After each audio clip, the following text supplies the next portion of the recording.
Mələk xanım, salam. Salam. İnsanların təbiətdə gəzməyi psixoloji cəhətdən necə onlara təsir edir? Aha, bir sözlə deyərdim ki, çox gözəl və əla təsir eləyir. Ona görə ki, təbiət özü psixoloji terapiya deməkdir. İnanın ki, əgər parkda və yaxud da təbiətdə, göl qırağında hardasa gəzirsənsə, insan istər-istəməz o ana, necə deyərlər, məkana odaqlanır da. Odaqlanır deyəndə orada özünü hiss edirsən. O anda qalmaq, psixologiyada belə bir termin var, anda qalmaq. Yəni sən o andasan, o haldasan. O çox gözəl bir terapiyanın ən yüksək zirvəsidir deyərdim.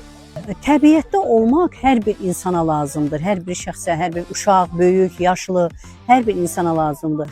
Ən əsas da ofis şəraitində işləyən, daha doğrusu bizim gənclərimizə daha çox lazımdır. Onlar çünki bu müasir avadanlıqlarla, kompüterlərlə, müxtəlif avadanlıqlarla işləyən gənclərimizə daha çox lazımdır. Onların çünki ofis şəraitindəki havasızlığı onların səhhətlərinə, psixoloji problemlərinə, gərginliklərə səbəb olur. Onlar ən gözəl terapiyanı təbiətdə ala bilərlər. Təbiətdə olsalar çox gözəl olar. Mümkün qədər vaxtlarını, boş vaxtlarını daha doğrusu təbiətdə keçirsələr çox gözəl olar.